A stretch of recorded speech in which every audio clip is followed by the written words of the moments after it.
Peggy 16.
Peggy 16.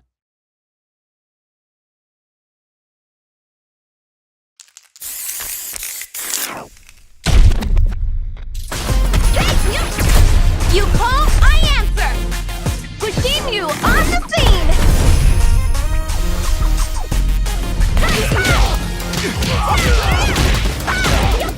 Man, come on! I'm ready to go! Calculated!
Time to play.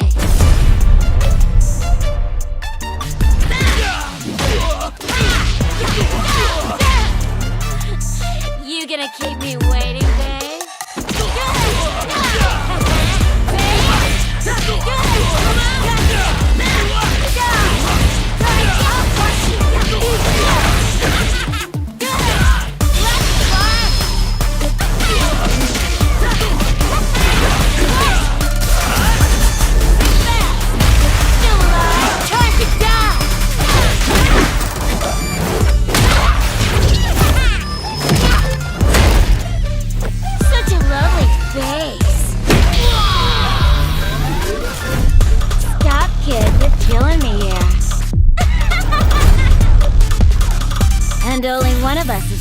do the killing.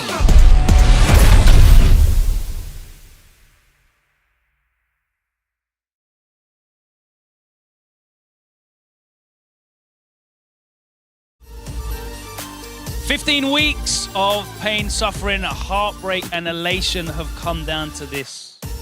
4 teams are going to be fighting it out for that trophy, the lion's share of a €75,000 prize pool, and of course, the grand honor of representing Europe at the World Championships. It's Street Fighter League Pro Europe playoff time!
Just over 4 months ago, we scoured the 4 corners of Europe to find 24 players, divide them into 6 teams of 4, and pit them against each other to find out who was the dominant force in this fine continent of Europe.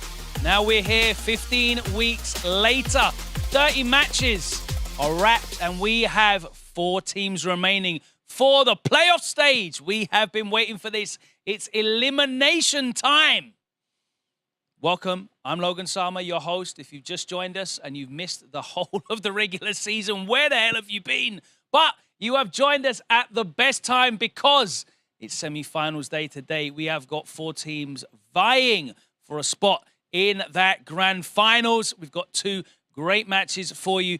It's going to be incredible action. Throughout the season, we've seen highs and lows. We have watched some incredible moments and some heartbreaking failures.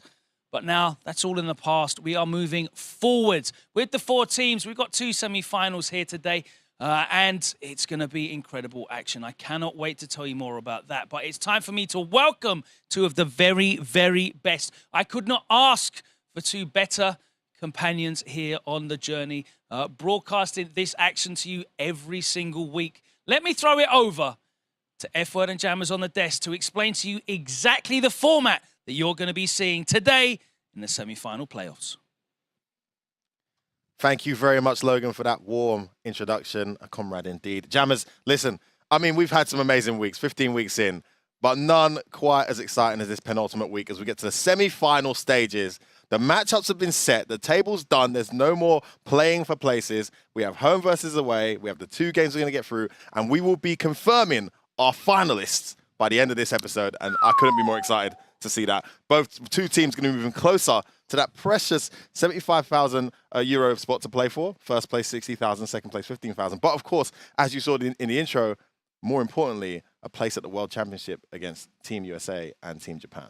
Dude, it's a big deal, and I'm super chuffed to see what happens next. But you know what? If you are just joining us, as we all as said before, we need to basically summarize as to what is going on. This is what the format has been throughout the regular season, and the same rules apply for the semi-finals. You will have 3 mandatory matches. The first 2 games are going to be awarding 10 points, and the third game will it will be awarding 20 points to the winning player. If you are the away team, you have to expose your roster and your player lineup before the actual match starts, and the home team will counter accordingly if they have the right tool sets in the toolbox. And then, of course, this is what we're looking at now. Like I said, the games will be awarding points. Just to reiterate, Game 1, best of 3, which will be awarding 10 points to the winning player. Game 2 is another best of 3, awarding 10 points to the winning player. And Game 3 changes from best of 3 to best of 5, awarding 20 points to the winning player. Anchor position is an incredibly vital role. And if we do have a stalemate, if we do have that tiebreaker, it will be the extra game, which a best of 1, which awards the winning team 5 points. But we are in the playoff stage right now. What is going to be happening there, F-Word? Thank you, F-Word. Thank you, Jammers. I'm going to call you F-Word. Imagine that. But yeah, the points not as relevant as they have been throughout the season, of course. They're only determining who wins that actual match. Once they get past this stage, that stage of the groups, what we're getting in today to this episode is the semi-finals. So those points that have been accumulated across the 15 weeks are determining home versus away, which has proved to be an extremely influential factor for a number of matches. Team GO will be playing away from home against BMS today, which has proved to be a big disadvantage for them. They struggled at home and away against BMS, so they really needed that home advantage. And of course, 00 Nation will be playing away from home against Mouz, which is a less relevant away from home situation because they've gone back and forth regardless of who's home and who's away. So the finals is actually going to be played as a set. So we're only going to get one match today. It's one match to determine your future, to make it through. But if you get to the finals, you play up to 3 matches in a best of 3 set versus the other team. Now, we're going to get the home and away side of that as well. On to the next slide here, we have the matches, what they're going to be playing for in terms of the World Championship. They're going to be going up against USA and Japan. I mean, honor, pride, you know, national representation, what matters more, what an opportunity. But more importantly, something you haven't seen yet, guys, is, of course, the bracket and how it stands. Now, I just mentioned the matches and who's going to be playing who. Very important to reference here, Jammers, that the first match we're going to see today, Team GO versus BMS, is actually going to be carrying that first seed, that home seed, into the finals. Yes. Regardless of the outcome, that second semi-final, regardless of who wins or how much they win by, Mouz versus 00 Nation, whoever wins that will be away from home in the finals. So very important rule to update you guys on there. Yeah. Big deal, but again, it's crucial that we get that point across to you because there must be a home side and there must be an away side as well. So like we said, and this is the thing, you will have to see it and the players will have to work with it. And I reckon they have the correct tools and the correct mindset going into that. That's why. I mean, the cool thing about the finals is you can be home and away, right? Yeah, yeah. First bracket is you know, Team GO or BMS home. Second part of it is going to be they have to play away. Yeah. But if it goes to a third, they get home advantage again. That's it, man. Look, you got to treat it as good news and bad news, and you always receive the bad news first. That's one way of looking at it. But yes, hopefully you guys are on the same page as us, but we got to hand it back to our host, Logan Summer, to introduce the teams. I can't wait. Thanks very much, Jammers. That's right. It's time for that first semi-final get underway. And of course, as you pointed out, it is the first seed versus the 4th seed. And regardless of which team wins, they will carry that home seed into the grand finals, which is a huge deal. We saw how big a deal the home and away advantage played out throughout the season, but not often for a team as strong as BMS, who topped the leaderboards in first position, accruing many of their points from that away side. So they will not be afraid of anyone, but they have the benefit of being at the home end this time round, and they will go up against Team GO, who they beat soundly across 2 matches this season. It's going to be very uphill for Team GO in a all-France showdown in our first semi-final. So let's not delay any further and get into the games. I know you want to see the action at home. I want to see it right here as well. So if we can please welcome into the arena Team GO.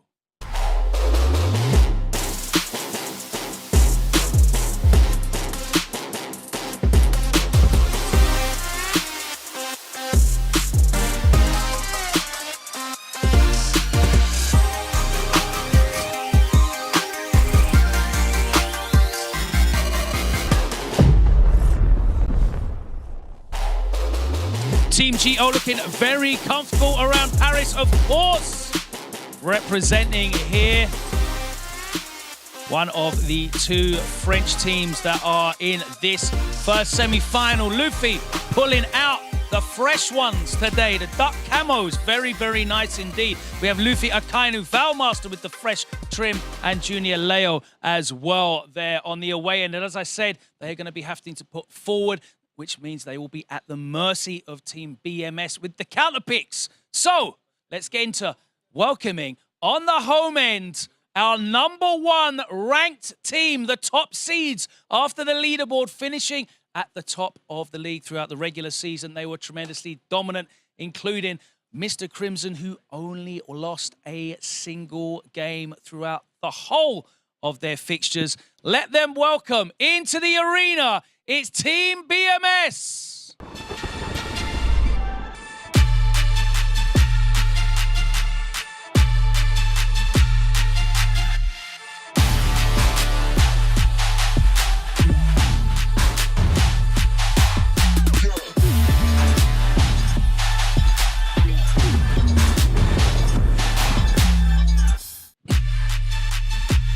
As you see them walking past that beautiful Whirlwind trophy representing Europe here, it is BMS, our top seeds, #1 rank, which means throughout the entire playoffs, they would have the top seeding. They're going to be getting used to that home end, hopefully for them. But Team GO will be fighting to make sure that BMS are upset after an incredibly consistent regular season. All of that form goes out the window because only the results today matter. Have Team GO been holding back vital tech information? Are they going to shock Team BMS, or is it going to be BMS cruising through as they have cruised throughout the regular season? We're going to find out right now. Of course, Team GO are on the away side, which means they have to put forward both their player order and the characters they want to start these games with. So let's find out the information. And if you've been watching this season, you will know that the only way we find out this order and these characters is by throwing it over to F-Word and Jammers for that big reveal. Yeah, but what? No, but how do I get my intro video? No, I really want to, I want to do the swag, the pose and all that. What do you mean it's too late? But listen, it's never too... We're live? Listen, I'll call you back, production. Yeah, take care. I mean, hey, how's it going, guys? I was gonna complain as well, but what was that? Anyway, we've got intro videos as well, obviously. We do. They're gonna put the graphic up for that now. We're gonna expose. Yeah. Let's get to the match. Let's get to the match, Jammers. Yeah. No Get to the match. way. Look, what's the order? Okay, so my biggest question last night before I went to bed, I'm like, where on earth are they gonna play Luffy? And it looks like they're putting Luffy up front on the point, and then they're going to put Valmaster in the middle and Akainu at the back. Akainu being at the back must mean a clear indication that they're like, look, Crimson, come to the back. Let's play anchor. Yes, I want to run it back with you. Yes. But they got options, though. If they want, they could put Killsu. I mean, Karen still beats Gal, in my opinion. But here's the thing as well, because I don't think Crimson's going to employ the same strategy he did when BMS was safe on the leaderboard, where he just snipes 10 gamble points. now when it's just one match and you're out? You can't experiment with anything now. You've got to execute the game plan. You've got to do what's most reliable. Listen, I'll tell you what, my first thought seeing this, Luffy first with Valmaster second, Akainu in anchor, in the words of Habib Nurmagomedov, I agree with this. This is actually this makes sense. And look, not to expose people's training strategies, but Jammers, I know you were exposed to 1 or 2 results in training, and let's just say Akainu has the best chance out of all those guys 100%, of beating Mr. Crimson anchor. If Mr. Crimson decides not to go anchor, then he runs the risk of someone else playing against Akainu who may be surprised by Akainu. And he's already shown in a close trio that he can beat Akainu in that anchor match. So look, makes sense. It would be poetic justice if Team GO, who they kind of had a few hiccups in the regular season, just pull a rabbit out of the hat and take the win here. It's going to be hard. All I have to say mentally is all 3 of those players have to be prepared for Mr. Crimson. What about the record as well? I mean, not just a hiccup. It would be almost a miracle. They've played 6 matches with these guys, and they've won 1 game. Right, so a 70-10 deficit. So they're going to need a miracle. The favourites by far are BMS with the home advantage, but anything can happen. Anything can happen indeed. But what we will make happen now is Logan going to be talking to Team GO and find out who Luffy's going to face from BMS in Game 1.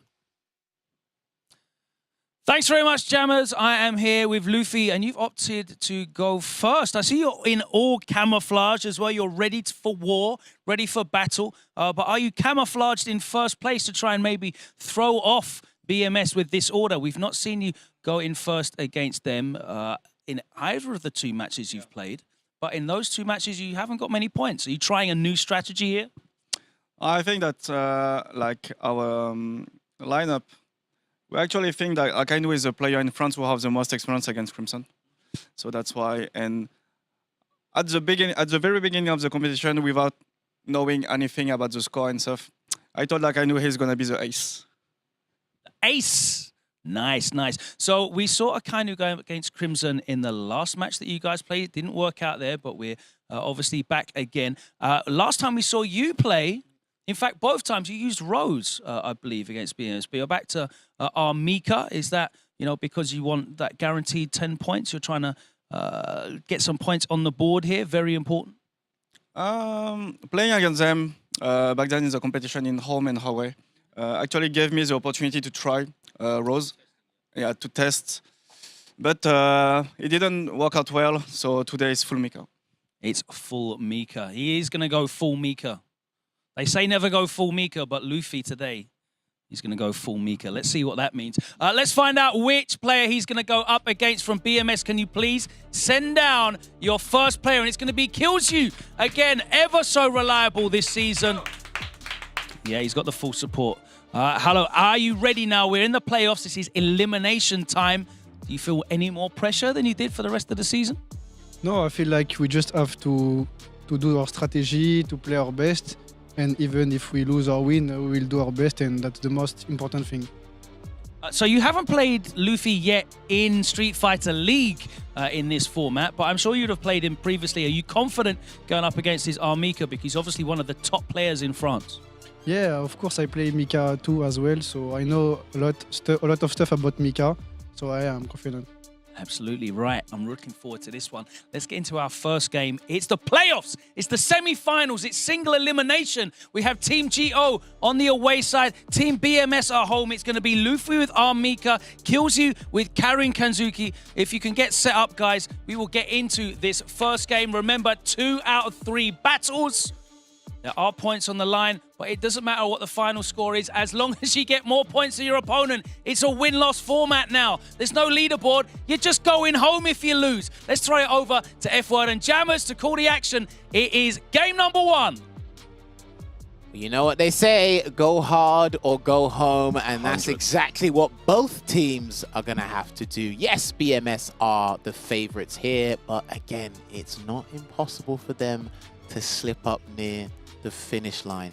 Well, last time they had the home advantage, I think they won 40-0. 3 matches, 3 games straight. So, very important stat, by the way. Yeah, very important. I mean, they got one back when Team Geo got one back when they were able to be the home side, but they're the away side now. And obviously, one of the things about this Street Fighter League format in this season is this away-home format really, really does have a significant advantage if you're playing a Dalsim or a Mika or a hard counter characters. Yeah, and having a home advantage as a Dalsim is proved to be extremely advantageous. Having said that, they're able to counter pick and they've gone with Karin. They've gone with Killsu, which is a counter for Mika. But listen, in the words of Punk, Karin still gets mixed.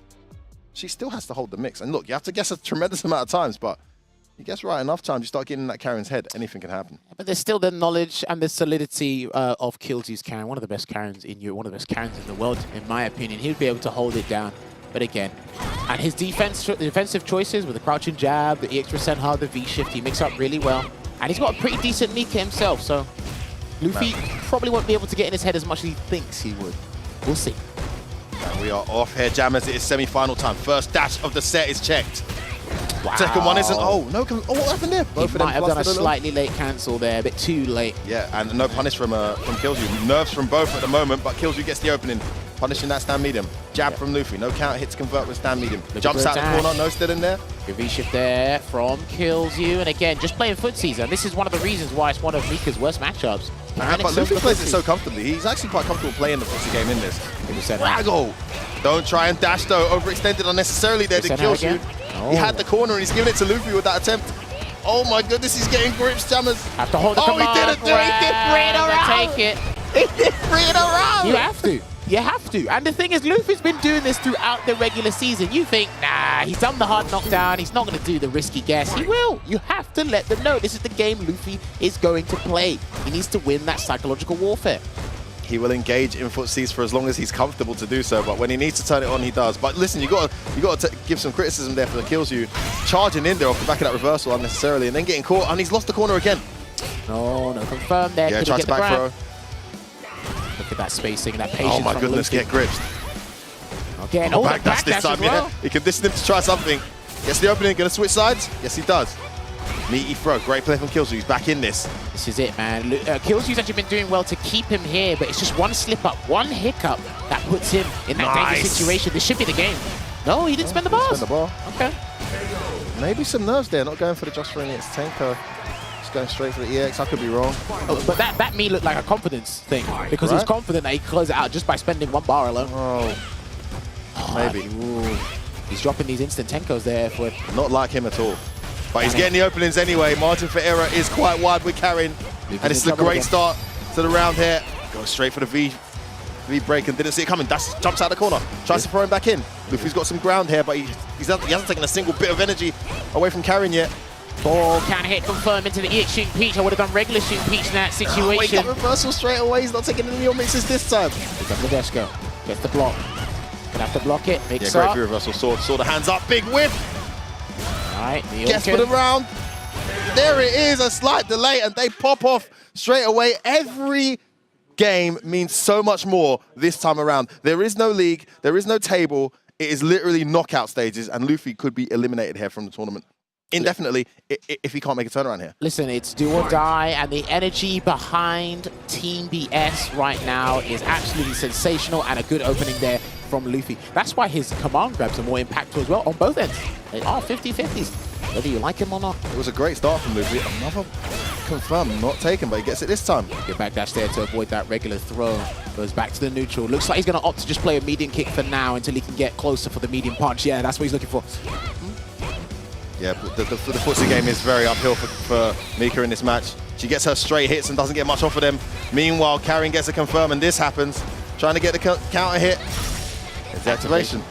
Try to bait. Just going to block it out. Good. That was good. Oh, he had it. Peach, and he's messing Too up his far. inputs. Oh boy. So hard to tell when you're going to actually punish that V reversal. It's got such quick recovery on whiff. Right, he's probably looking for a crouching medium kick so he can cancel it, because that is just there it is. He's going to get the CA. Only 3 hits here, Jammers. I think it should be enough. She might be just alive. Not quite. No, she isn't. And BMS looking to do what they've done to Team GO throughout the season and get another convincing victory. They're on their way there. 1 round away from winning this game. With punishes the stand medium. This is looking, momentum in the corner. Yeah, this is looking bleak for Luffy. Oh no, he didn't get the punish, and he can't escape. He has to hold this. Into Peach. Still no EX% effort. This corner has been so vital for Luffy when he's had it. Trying to hold jab check. The momentum is slowed down. Great defense from Killju. He gets another with punish. This is it, man. This is the bane of Mika's existence. Gets that back throw. Stun's racking up. And he backs away again. Yeah, he wants his stun to go down before he goes back in. Make a choice kick. He didn't do it this time. Here comes the activation. He goes straight for it. Good choice. Her health's just going to be below the stun bar, and he's going to try and play footsies again. But he can't get hit. Luffy can't get hit. CA's right there. If he gets hit, it's over. Oh, got hit airborne. Tries to jump. Luffy can't press anything wrong here. Can't do light kick. I don't know how he gets in. It's so scary for Mika. Dude, there's recovery on the mediums. You've got to be very careful. Oh my goodness. Risky light kick gets caught. He can't jump either. Kills you in such a commanding position here. Oh my goodness. That's going to be the round. Oh my goodness. Are you kidding me? Not quite. Still alive? Damn, I've been wrong twice. Up. Is he going to kill him? indeed? Guess per game. Back Huge throw. back throw. One back throw will do it. He's got a dash up light kick. He's got a dash up and light kick. Oh, chip. Light kick. Luffy's life was on the line there. Like, my legit. goodness. My goodness. Just missed to confirm there with the Gurenken. And Luffy stays alive, but it's still game point. Kills you. Oh, he's trying to big walk up. stand throw. Misses his confirm again. Can't resent her here. He has to hold this. Yeah, he might V-shift to get away, but... Tried to press a button after the drop kick. -4 into button. Very gutsy against Karin. No whip punish there on that. Towards medium. Gets the throw though. Yeah. Luffy's doing pretty well to adjust to this neutral game here. Oh, landed and teched. Risky against Karin. Backs up again. Nice, gets the sweep. Kills you, smelling blood. Another back throw. Yeah, now he's got the life lead here. 1 low forward to do it. 1 low forward into Gurenken. Oh, that's it. He's gonna get it. Oh, Gurenken. I think she's dead. That's it. A quality performance there from Killju despite some of the errors. He was allowed to get away with 1 or 2. It just goes to show the margin for error for Karin in that matchup in neutral is so much wider than the margin for error for Mika. dropped a few confirms, but it counted for very little. He had a very commanding position after that first round and went and closed it out pretty convincingly. Luffy playing catch up all the way there, Jammers. Yeah, listen, you know what? He was slowly adjusting, but he couldn't take the risks he normally does against other characters. He couldn't do those arbitrary jumps. He couldn't get that surprise dash in there. He had to play footsies, and that's her weakest aspect in that matchup. Yes, she did get a new change with the crutch and medium kick being special cancelable. Still has recovery. If low forward catches those mediums... Got whip punished twice, I believe, as well. So yeah, it was just very hard. Every button that she has in her arsenal got whip punished for tremendous damage and, more importantly, corner carry. So Luffy out of there, kills you, gets the first win, and the pattern repeating itself here as BMS continue their dominant reign over Team Geo over this season. And now Valmaster, the ever reliable and most consistent player on their team this season for Team Geo, steps up. Now, they have an interesting choice here, BMS. I mean, they could literally, now that they've got the lead, they could throw on, if they want, they could throw on Mr. Crimson here and give him an absolute nightmare. But I don't think they should. Of course, they've got an advantage in the anchor match too. Yeah, what's it going to be, Jammers? Well, it could be, because these two, I believe it was Link Exillo that played Valmaster last time. Didn't go too bad. I think that's what Link Exillo's win was. TKR, they could force the mirror, see what happens. They got the 10-point buffer, and having that buffer in situations like this, do or die situations like this, is absolutely important for mental psychology for the players, right? But you know what? We'll talk about what ifs, buffs, and maybes, but I know what's guaranteed is we're going to hand it back to Logan Summer to find out who's going to be playing Valmaster. Thanks, Jammers. A huge opening victory from Killzoo there. The young player continues to impress every single time he's on the stage. Another player who's been impressive every time he's appeared is Valmaster. His Chun-Li has been so consistent. Valmaster, of course, the only player so far to put points up against BMS from Team Geo. And you're back up now. You've locked in with the Chun-Li. Last time we saw you, I think you beat Killzoo, and you lost to, let me check, Link Exillo. That's right. So 50-50. Who are you expecting to face this time around? I think they will put Link Exillo or TKR on the mirror matchup. So I don't know. I have no idea against who I'm going to play. I'm ready for both. You ready for both? How do you feel about the mirror? Because some players don't enjoy the mirror match. Chun-Li is not the worst one. I already played Menat against Menat. It's not very fun. So Chun-Li is okay. All right, we'll see who it is that you're going to be facing. Can you please send up your second player? We're going for the mirror match. TKR, how are you feeling today? I'm very good. I'm very confident. Love the beard shape-ups, looking nice, very neat, very clean. Turkish barbers? Yeah, Turkish barbers. Every time. How do you feel about the mirror match? Are you going to be playing the mirror match? Is it going to be Chun-Li? The matchup is really hard for my Chun-Li. The matchup is maybe 7-3 on his Chun-Li favor because he plays on original costume and I hate this costume. And we're going to see, but just want to say something. This match will show you who is the best Chun in the world. And I'm ready. We're all ready as well. I cannot wait for this one. It's game number 2. We've got a Chun-Li mirror match. It's going to be Valmaster for Team GO against TKR for Team BMS. Let's get into this one. 10 points on the line. BMS already 10 points up. Let's throw it over to Jammers and F1 to call the action. The mirror match for the First Lady of Fighting Games. Apparently it's a 7-3 because Valmaster's going to pick the original Chun-Li costume and already TKR doesn't like it. So, I mean... Well, listen, let's just tell it as it is. I mean, TKR is an incredibly strong Chun-Li. He's actually looked even better than most people expected this season. I think he's actually leveled up even more since the last time we saw him. But the superior Chun-Li, or the Chun-Li who is considered the more elite of the two, is Valmaster. You know, he's an optimal Chun-Li. He's got a lot of respect from the Japanese players as well. He hasn't been as active over the Street Fighter V series as TKR has, but he's considered the more superior Chun-Li. One thing I think that works in TKR's favor, however, is he's been very explosive in these short sets, and he can be very, very awkward to deal with when you're not in a very long set against him. He's creative. He's very good with his execution. He'll troll you. He'll take risks. He will do EX spinning bird at -2 more often than most. He is suitable. He's incredibly suitable for these environments. CPT online. He was actually getting some sort of top 8 results, like CPT offline as well. And so this is what makes him a great candidate for something like Street Fighter League, because he'll ruin your day. He will ruin your day. There's no guaranteed victory here for Valmaster. I think actually on the day, in this environment, this is very much a 5-5 matchup between these two because the pressure is on Team Geo. I mean, TKR, his team's already won up. He's got the most consistent player in the league this season sitting there waiting in anchor, a player that counters every character on Team Geo's team. he can play free of pressure and have a good time here, whereas Valmaster desperately needs these points. And this is what coincides with TKR's interview with Logan, right? Pre-match, he said, "I'm confident," and look at the guys behind him. The energy levels in that team are just insane. So let's see how they play here. This Chun-Li mirror match, he already started dashing. That should tell you a lot. Yeah, Chun-Li mirror. Yeah, he's going in. I mean, Valmaster's going to have to earn some respect very quickly. He's already being walked back here. Okay, that's a good opening. Goes back to the neutral there, getting a little bit of damage. Or he air-legged into that Kikoken there, unfortunately, TKR, but his forward hard kicks have been spaced well so far. Great jump in. Maximum damage. And just do that delayed jab there, trying to apply that pressure. EX Kikoken to get some space. Activate. Yeah, bets on the back dash, and it's the right bet. Missed this crouch fist. Nice check there with that crouch short. Another dash in. Stagger pressure there to TKR. He has to make use of the TKR. He's not going to. That's dead.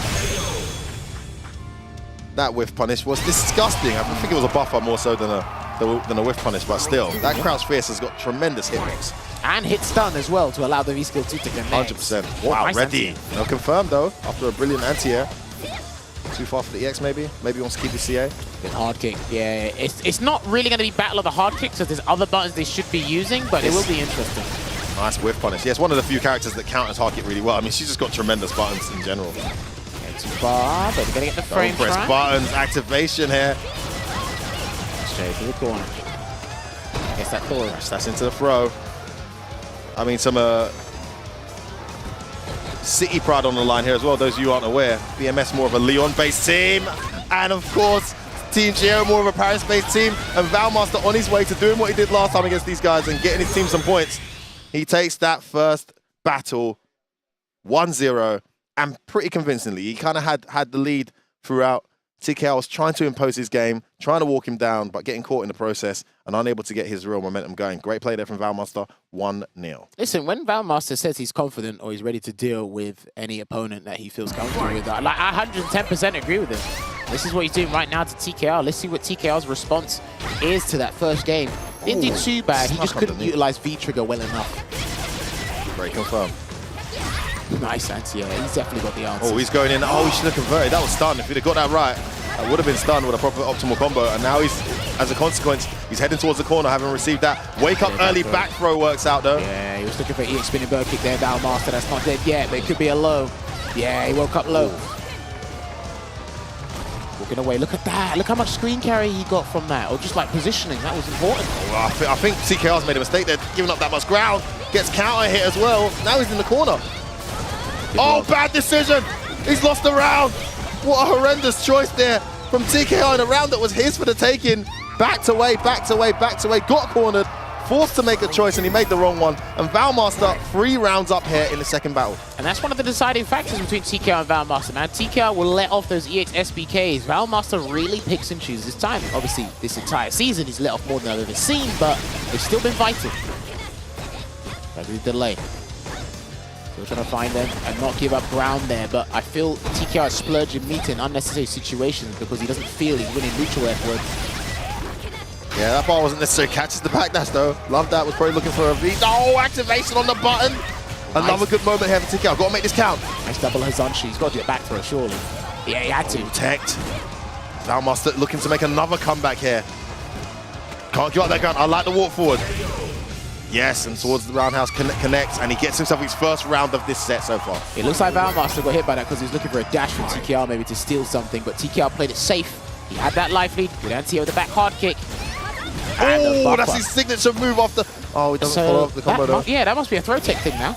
I'm going to note that one down. He's used it so well after throw techs, and just in general. Yeah. After -2 buttons as well. Not a safe jump, but gets away with it. Didn't have down charge. Look at TKR smelling blood here, trying to close this out. Allows Valmaster out slightly. Right, V-reversal, good choice. Just V-reversals it out, not letting any momentum here for... Oh, tries to jump in though. Bad choice. Oh, great with the throw. Too far, very lucky that was too far. That V-trigger is slowly draining. This is going to be big damage here. One more bit to close it out, Jammers. Still got V-trigger to work with as well. To build up more great damage, by the way. Oh, what? Hang on a minute, this is it. He's got to be careful activating. He'll be close to being chipped. He needs to activate on hit, ideally. Not in a minute. Walking him down. Activates on block. Oh, cancel! Oh my goodness, he had it! What a V-shift as well from Valmaster in the middle of a combo that was dropped. The presence of mind to V-shift punish that Hasanju. How ready was he then? The EX legs to punish the recovery. Man, I mean, that's one thing that you gotta be in Street Fighter is always present, always concentrating. And when you're getting hit by combos, it's very easy to switch off. He's in the middle of a counter hit combo there, and he's still completely ready to V-shift the drop. I mean, brilliant play from him. Yeah, situational awareness, presence of mind by Valmaster is one of the best that you'll see from the European players. But again, it was slowly coming back, and we almost got an equalizer there. But again, that drop from TKR didn't happen once. It happened, yeah, 2 or 3 times as well. He got the first counter hit, but then again, Valmaster got caught from the second counter hit, and that's probably what surprised him, because he didn't know which counter hit to follow. And then he just dropped the combo. Yeah, he wasn't ready. Went for the Hasanshu to try and reset some kind of pressure. Wasn't to be. And now you have Akainu, who's been playing some Dalsim from what I've heard. You know, just working on that Dalsim to get his team prepared, which pretty much confirmed that none of his teammates are ready for Mr. Crimson. Going in at anchor here, and we will almost definitely, well, definitely, not even almost definitely, see Mr. Crimson come up here and try to close it out, as he has done against this team the last 2 times they played. But Valmaster's given them a real fighting chance there, hasn't he, Jammers? Yeah, 100%. And that's why I think he is, for me, if we're looking at individuals like MVPs for each team, Valmaster's got to be. He's earned the most points for Team Geo. He allows them, like you said, to stay in the fight and then give Akainu or Luffy, whoever plays in that anchor position, that buffer and just that, you know, that easiness, that calmness for their mental state here. But yeah, we got to hand it back to Logan Sama. So as he chats with Akainu to find out who you'll face next. Thanks very much, Jammers. I'm here with Akainu, who has gone forward as the man in the anchor role. And once again, you are going up against Mr. Crimson. So far, the only man from Team Geo who's been able to get any points is still Valmaster. This is the deciding game. There will be no draws. The winner of this goes through to the grand finals. Obviously, you've gone with the Guile. You've given this a lot of thought after the last game that you had with Crimson. It didn't work out. Are you ready to change things around? Yeah, I practiced a lot. Even if it's hard, I'll try my best. You've got a lot of experience playing with Crimson. You've played with him a lot. You know, what makes you believe that you can beat him? I already beat him. So last CPT when I played against him, I won. And I also won a few times against him. He won against me too, but I just want to try. I'm confident. I practice. Today's going to be your day. We'll see. We'll find out. Team BMS, it's going to be no surprise. Please send forward the man of the moment. Okay. Mr. Crimson, it's all come down to this. It's playoff time. Are you excited? Yeah, really, honestly. Like, it can be like only one French team in the grand final, but at least we are... They're guaranteed. Exactly. That's the thing. So we're just gonna do our best. I study the matchup. I practice the matchup. I hope I have a little bit of success today. That's it.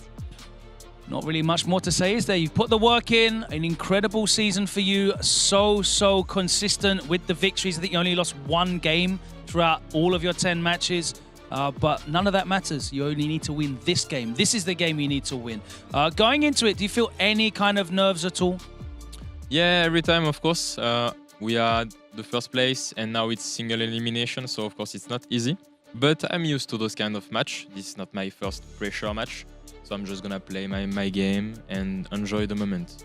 Okay, so to confirm, Dalsim from you? Yes. All right, as expected. So let's get into this one. The deciding game number 3. It's Team Geo, Akainu with Guile, Mr. Crimson, BMS, and he will be using that Dalsim. Yes, let's have it.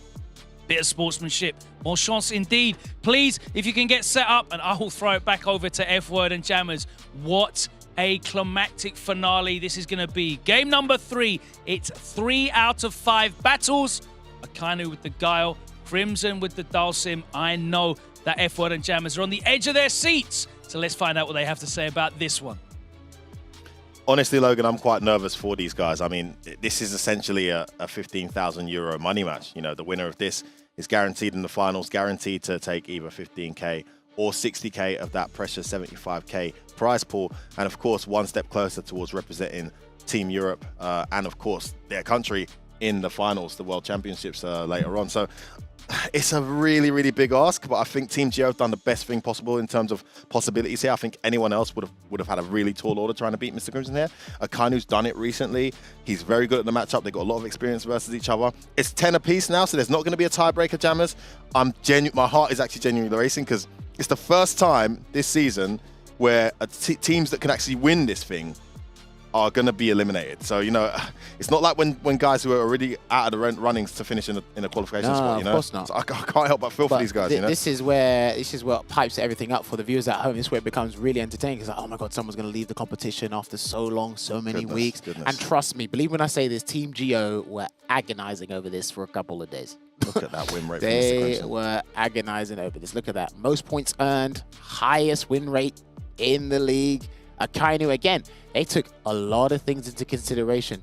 Mitigating the damage for the team to allow that fighting chance, you know, character matchup as well. Who would be able to, like, you know, survive the 3 out of 5? They can all do it, but Valmaster doesn't want to play it for the character select screen. Luffy takes his chances and then just, you know, jumps ship and goes like full Mika mode, as he said. Akainu is the only one where his body language says different to what came out of his mouth. But I'll take that over the other two. So 100. That's what it does, man. And like you said, you've been saying it like week in on week out. It's like having a character like Dalsim in a team format. Where can you go wrong? It's so good, especially at home. Well, he's going with V-Trigger 2 this time. F-word. The last time they played, he used V-Trigger 1 solid puncher. He's got the knife edge this time round, Akainu. Let's see if that makes a difference. I like the walk forward block so far. Not ready for that drill though. So frustrating. You get all that ground and lose it. One jump hit, one back throw from Dalsim. Good persistence at the moment. Nice use of the V skill to close the ground.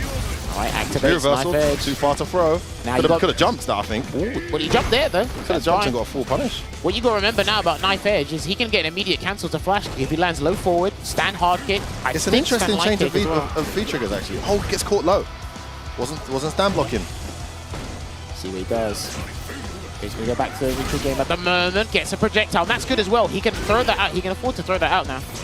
In certain situations anyway. Oh, execution error there from Mr. Crimson. Gets away with it. Ooh, nice block. There. Let's rotate. Gale. Oh, good block there. Oh, that was the right jump angle. He's got CA from getting an opening. Oh, jab, flash kick would have been huge there. Didn't know that side was going to be unsafe. Risky dash there from Mr. Crimson. Tons of great health. He's taking it. It's a guess for game situation here. Oh, good. That's right. He didn't want to deal with it at all, but there's no super. Sniped anyway.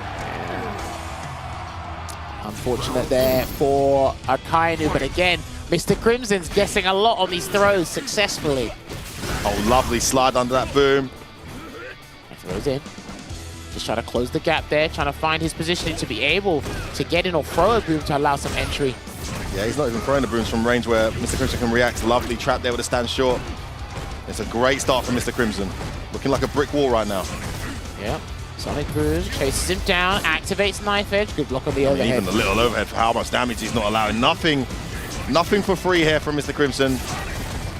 Big ass care from Akainu. Rago flash kick gets a knockdown. Oh, that was good Oki as well there, off of the flash kick. Wake up slide though, he's going to do a ton of great health. Sitting in the fire. He has to nullify that. Yeah, he has to nullify that immediately. Oh, nice slide escape from Mr. Crimson. I love that. Uses the heavy just to escape, not even punish the jump in. And look at this, all to do now. Needs to get some kind of momentum. He's not going to get it in time. And the damn medium collides with the V-Skill 2. And Mr. Crimson with a very comfortable, I must say, a very comfortable first battle. He's looking stressed. He's looking stressed. You know what? He didn't do too bad. The first round of that battle there, he got in. That second round, he didn't get in. Like, he was trying to find a way and getting those straight hits. And Mr. Crimson will happily take that. What, the maximum damage you're going to land is, what, 80? He's done a very good job of limiting any kind of, because Guile needs to have rush down opportunities. Yes. He does not win this match from distance. He doesn't win this match from halfway through the screen. He doesn't win this match from a footsie position. I mean, who does against Dalsim? He needs to get rush down momentum, but he's not a rush down momentum character. However, Akainu's experience against Mr. Crimson is what's allowed him to manipulate patterns and get some rush down opportunity, but he just wasn't given a single chance in that round. That's what it's all about, really. Ignoring the V-triggers. We'll see how it goes here in Battle 2 for Mr. Crimson. Off to a good start once again. Good jab check. He's ready for that this time. So important to get that jab check because just teleports out. So frustratingly good from Mr. Crimson. Dashes, jumps over there and gets the corner back. All right, trying to do the bar far. That's going to be a punish. Okay, But too far for a big punish at least. yeah. He's employing a lot more dashes just to try and close that distance. But gets caught, no punish. Even then, it's still frustrating, man. The dashes are not really amounting to anything. Oh, because man, it's he going to be slides stunned underneath very that jump. shortly. Yeah, had to V-shift. Oh, great punish. Okay. Another throw take there from Mr. Crimson. He's just been so correct on defense, and he catches him with that fierce 2 in a row. Looking so uphill here for Akainu, and he definitely did his homework, but you can bet your top dollar that Mr. Crimson did a ton of research for him too. Yeah, it has to be. Given that mutual respect. He looks so ready for Guile. Once he gets in, he's going to have to try using upside down kick or something. It's been too easy for Mr. Crimson to just utilize his defensive choices like to the best of their abilities. I mean, that slide is so annoyingly good. You need to stand in a position where it whiffs, but Guile doesn't have the mobility to do that. Got great walk speed, but gives up charge. V-shift Has to V-shift out. Doesn't want to deal with that mix-up situation with the Gale. Oh, that's a great fierce there from Mr. Crimson. Everything getting punished. The Sonic Boom stuffed by the medium. This looks so uphill. So Akainu's got to change up something. He's got to take some more risk here. Running away with this is Mr. Crimson. Yeah, again. Look, freestand fierce. It's a free Can't like jump 80-90 damage.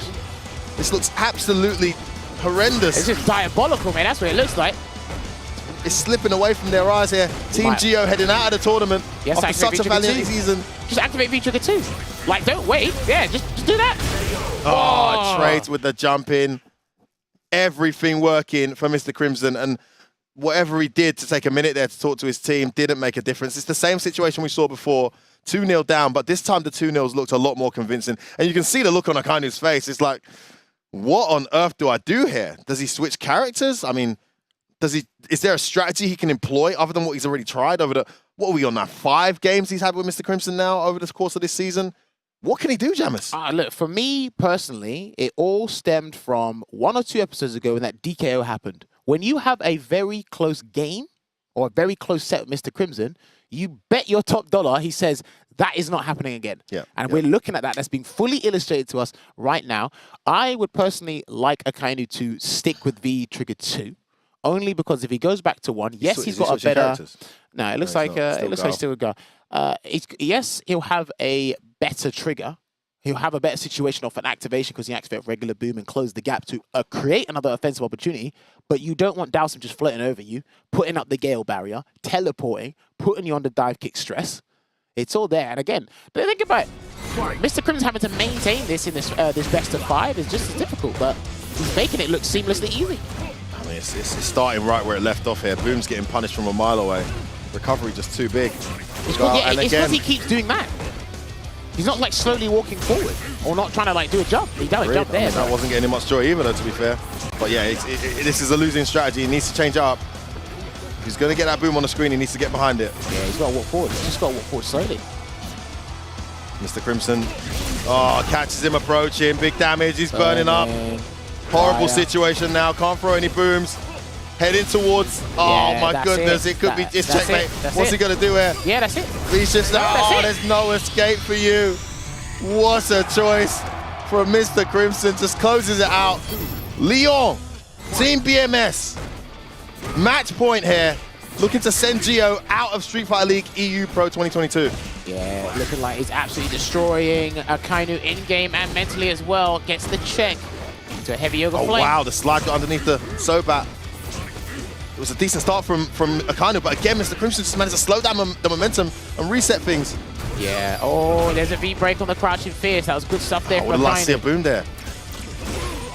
Trade, no juggle. He just wants to corner, no punish on the V-shift. Tries to get a sweep. Doesn't land. Still looking for it. Oh, he was ready for that boom. Made him throw that. Nice jab check. Needs to get something happening now. Good block on the V reversal there from Akainu. Slide well timed. CA's there as well. Cannot get hit. You can't flash kick either.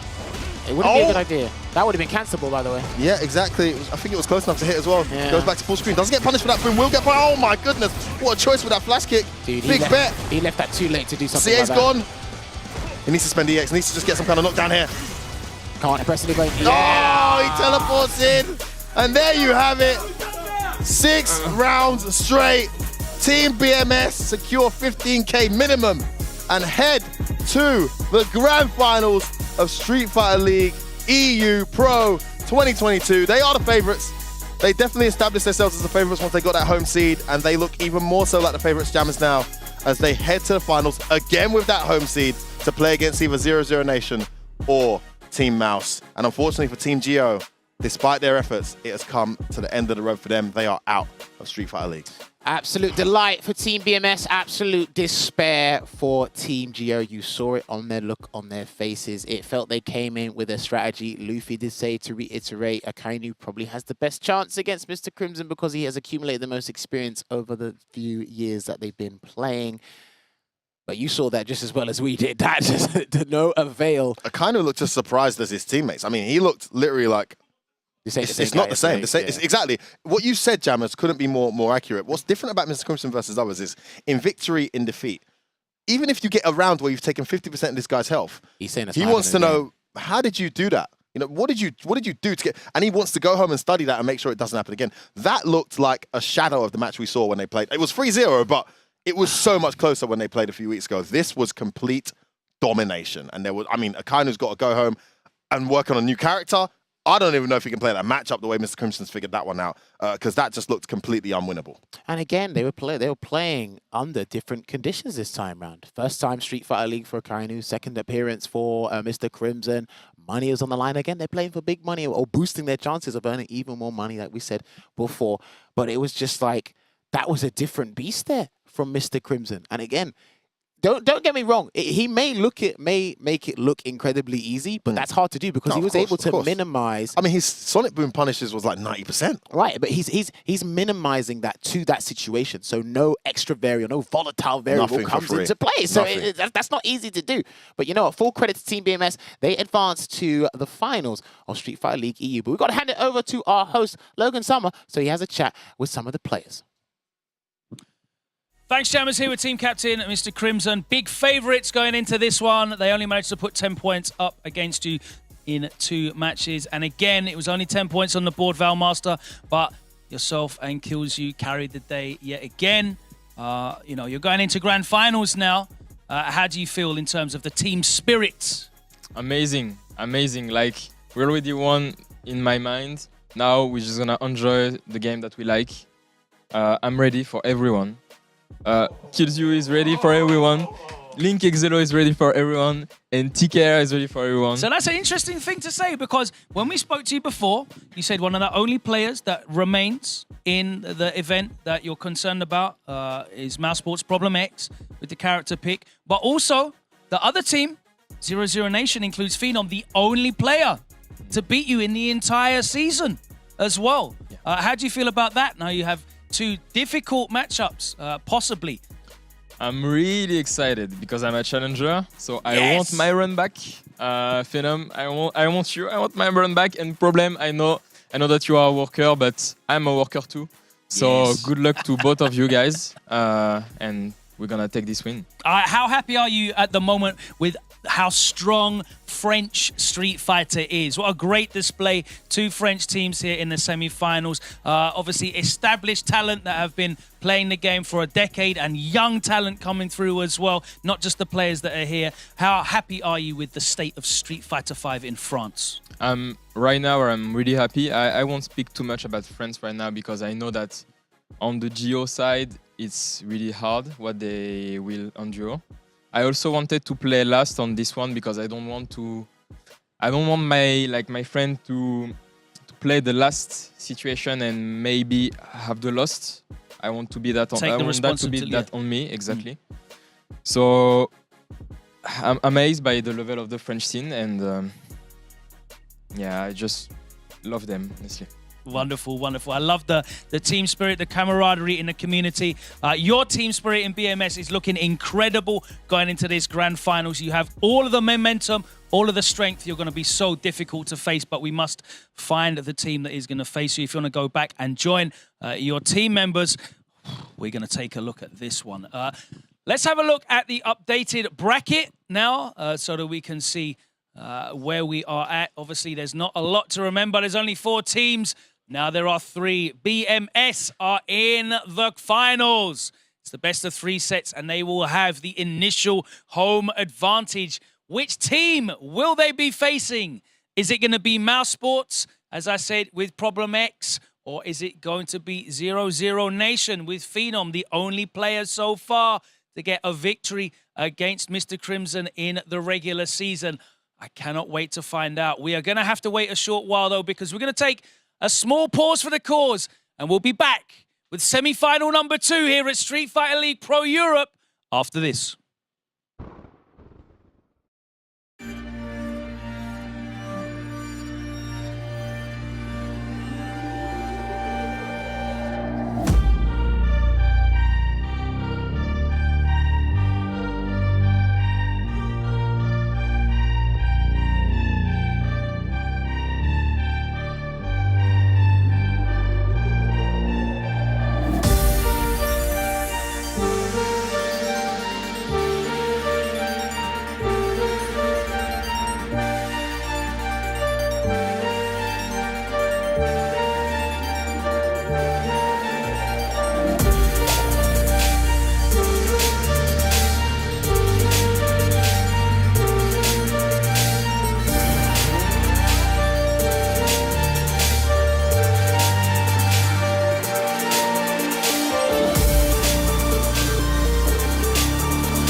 Welcome back. I hope you enjoyed that short break. Got everything you need stocked up with refreshments because, boy, it is time for a big one. Our second semi-final. We already know that BMS have booked their place in grand finals to the surprise of nobody. If you watched the regular season, BMS have cruised into those grand finals as the #1 seeds. That means they're going to be on the home side.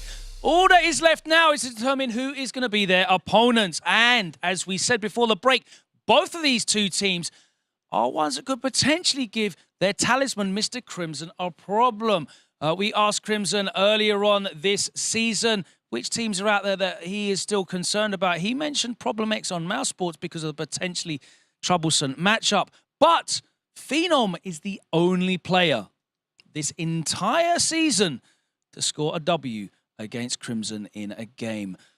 Both of these teams are going head-to-head now after an incredible performance that saw them finish 2nd and 3rd. So let's welcome them into the arena. First, our away sides, it's 0-0 Nation.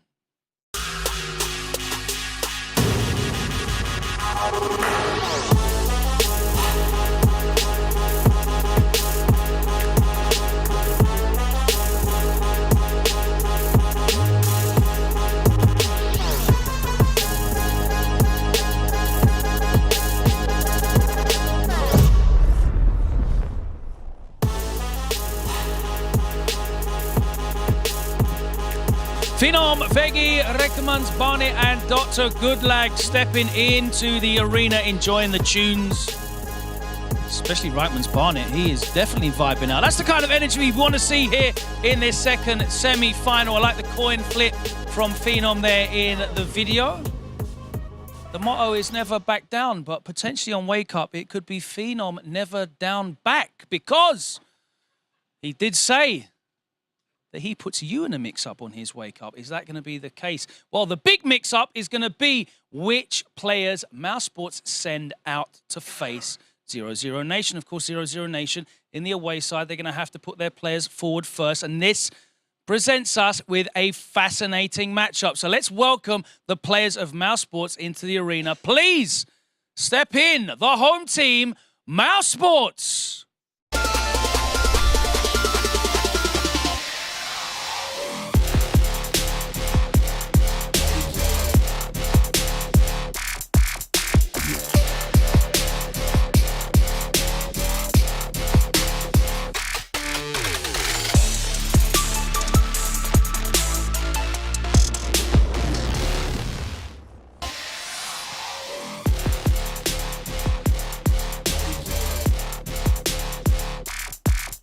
A huge 40-0 win in week 14 has got to be giving Mouse Sports all of the confidence going into this fixture.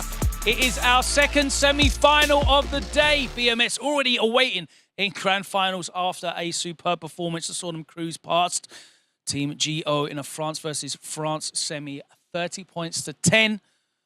It's time now to get into our second match. And this has been an exciting fixture throughout the season. Both times these teams faced, it's been explosive. We know that 0-0 Nation are on the away side, which means they need to put forward their players first and announce their characters that they're going to be starting these games with. Of course, we know they can switch after the first battle, but they are going to have to start with their pre-locked-in characters. Phenom, Veggie, Reichman's Barnett, Dr. Goodlag. They've been so entertaining, delivered so many tremendous performances throughout the season, but it's time for them to step up now here in the semi-finals. Let's find out exactly what that lineup looks like for players and characters. The only way we can find out that information is throwing it over to F1 and Jammers with the reveal. Thank you very much, Logan Sama. It is going to be interesting indeed, because I do feel both 0-0 Nation and Team Mouse have a similar thought process in how to construct teams. Obviously, 0-0 Nation will put something forward. Mouse will try and counter that, but 0-0 Nation go, but Mouse want to counter us like this. That's how I feel it is. And this is what the lineup is going to be. Yeah, it is. I like They're it. keeping with the regular season staple team format here.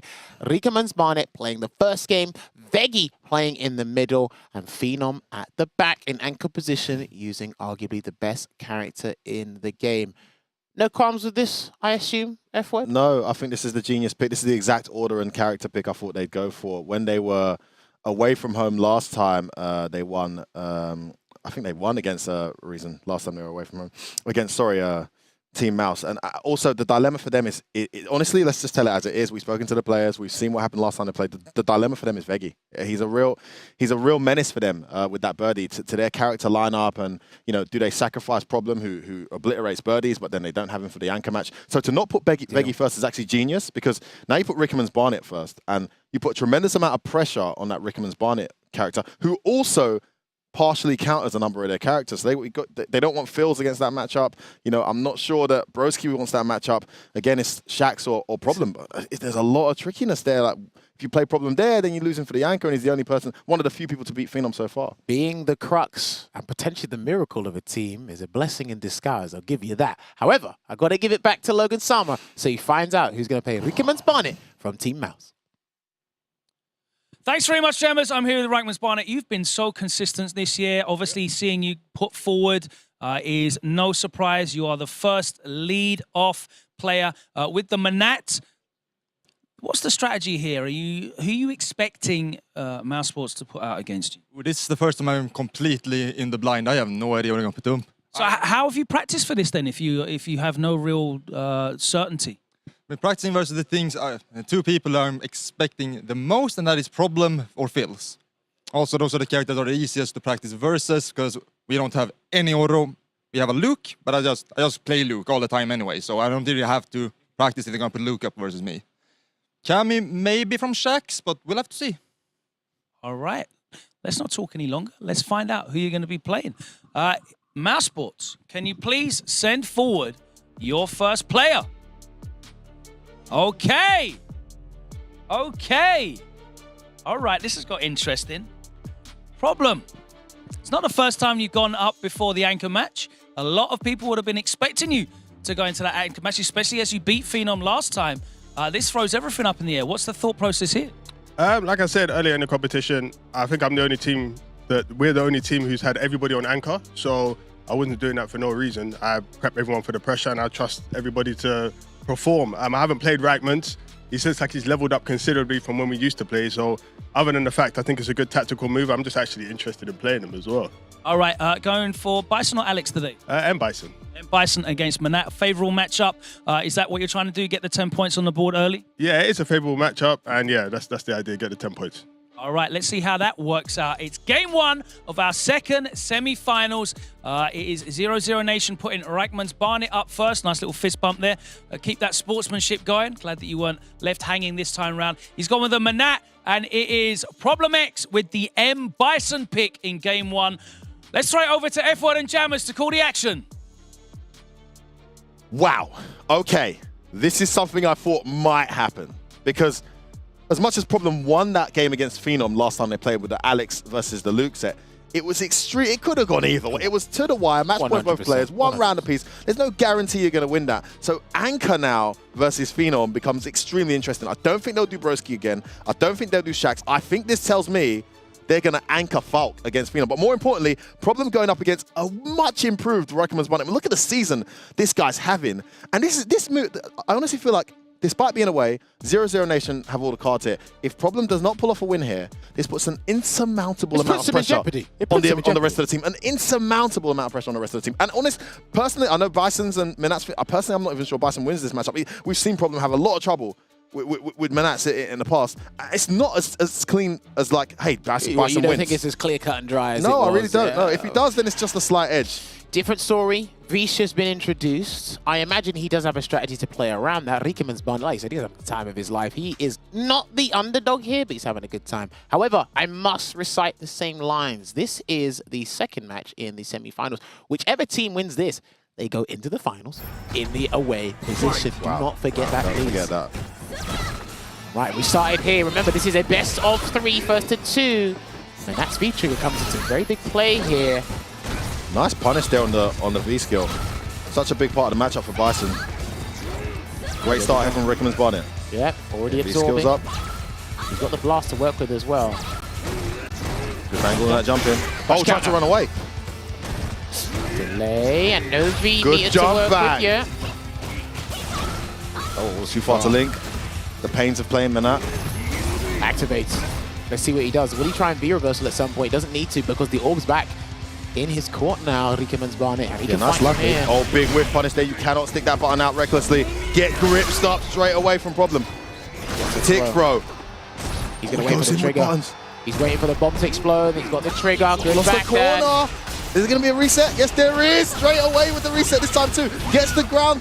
Resets out again. Problem gets hit twice. And it is Minat to the rescue with the comeback. 2 resets to take that one. And still 2 orbs to spare from Rikkeman's Barnet. Dude, he didn't want to get back for him to be put in the corner and have to deal with that afterwards. But EX Soul Severe to open things up. And again, it simulates. He gets caught. Yay. Wow, that's worked out really well for everything working right now. Oh, he misses his combo though. Command grab here. Such a rare regular error. throw delay. He does a delay. Jumps with a like. Oh, catches him trying to run away. Stun. Yeah, stuns it up. Gonna keep her in the corner here. Command grab him. Oh, okay, he's not gonna command grab. He's gonna go for a mix up here. What's it gonna be? Command grab this time. He wasn't deterred by the backdash earlier. Don't press buttons. A very dominant round there from Problem X. All came from that drop combo off the cross counter from Rikkeman's Barnet. This is it, man. And then also what plays a big factor for Rikkeman's Barnet here as well is his stubbornness on defense. How often is he willing? He hasn't spent any VME on defense yet. But again, he may crack. F-word, he may crack. This is what the Bison say about the matchup. Like, if you need to almost need to spend V-meter, and if you're spending V-meter, you got no V-trigger. And we saw how important that V-trigger was in that first battle. Good grab buffer. Couldn't get the link there into Soul Severe, unfortunately, but Problem does have the V-skill stored up again, and the EX Scissors for a whip punish just in case. Nice medium, just in time to intercept that Psycho Axe. Again, the orb catching Problem, trying to jump over it. It's an air one though. Yeah, he waits and respects the orb. He has so much respect for that orb right now, Problem X. Just up again. Jump. Space is the fierce well this time. So watch out for that EX Scissor. Good check. Oh, he tried a heavy. Ooh, just enough blocks on the heavy to keep him safe. Catches him pressing buttons. There it is. Nice V-shift out of there. Oh, runs into that. Oh, backdash works out. Good defense there from Rikkeman's Barnet. Gets Psycho Crusher though. Chase down. Oh, no punish on the V-shift. Activates. That was gonna affect him at all there because the orb was in a weird position, but heavy still Soul keeps her Severe safe, comes though. out. Backdashes again. Very active on wake up. V-trigger almost there. Gets knocked down. Cross up Psycho Crusher. Pressure, here it is. The V-trigger's still not there yet. He's going to keep the pressure on. Oh, he's blocked it. Still not yet. Oh, he was looking to activate, but Problem didn't allow him.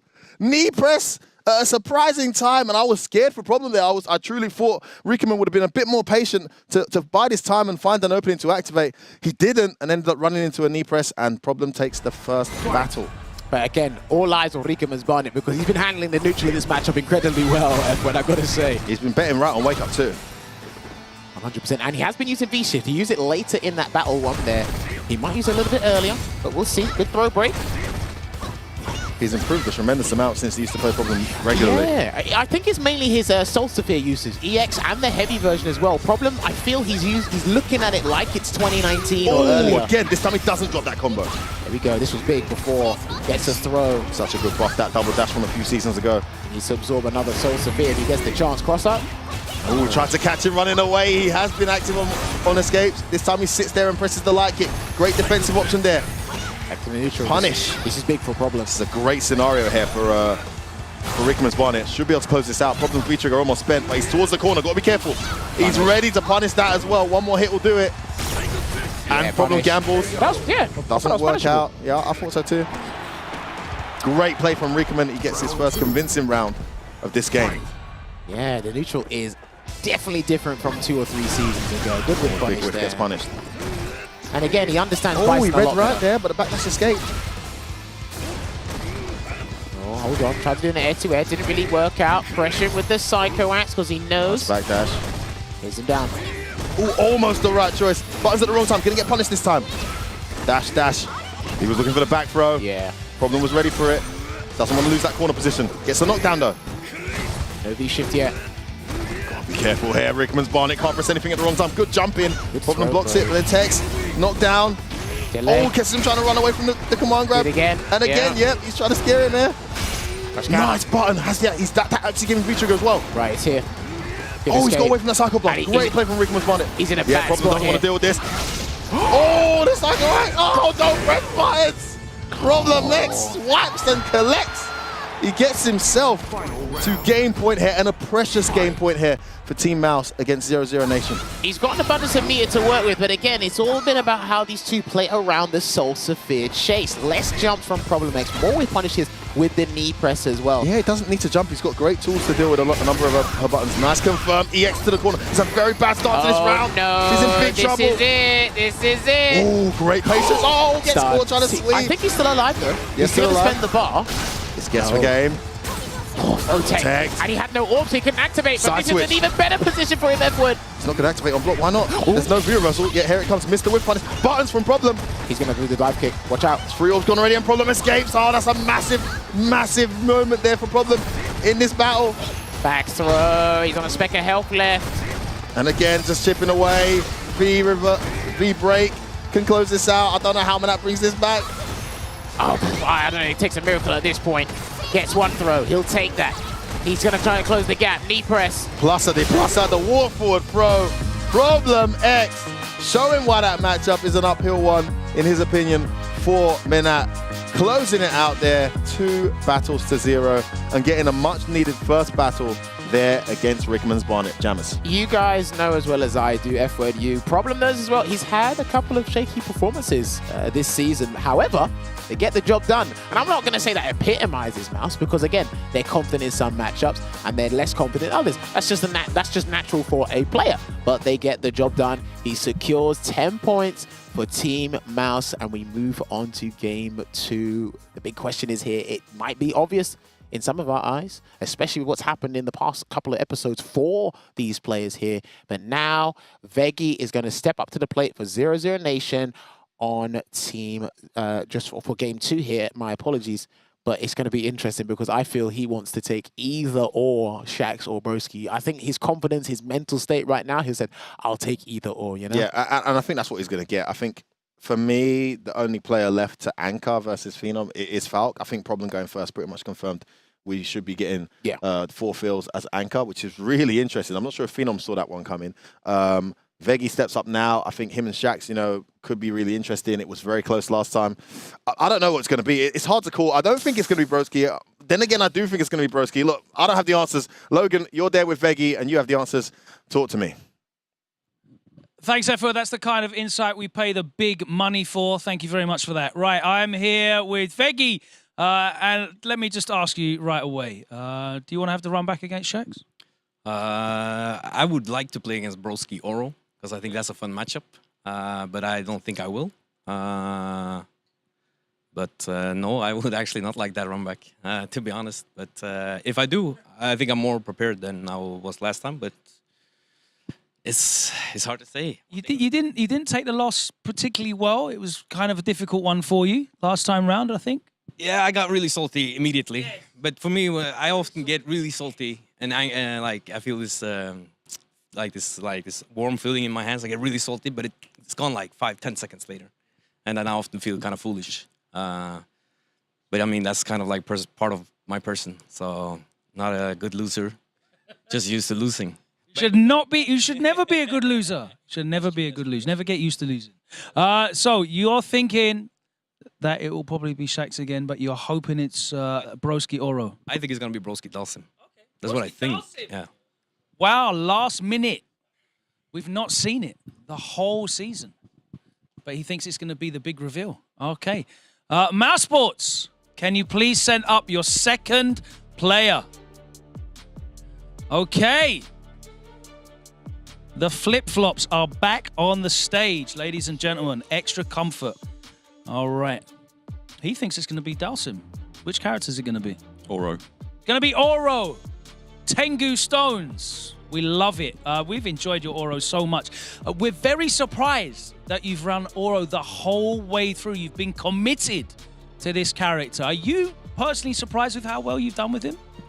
I think in this format, certainly it helps Oro because he's quite a risky character, I feel, in a traditional tournament bracket. But I've got such a strong team behind me that I feel very confident with my DPs and the comeback mechanics. So I think he thrives in this environment. Bro, the Broski Shoryus have been... I know no one's really kept account of them, but it's like every time I'm watching, I just see that EX let rip and it's like it's an unblockable move. Why is it so reliable for you? Well, like I say, you know, I'm confident that even if it doesn't work out, these guys have got...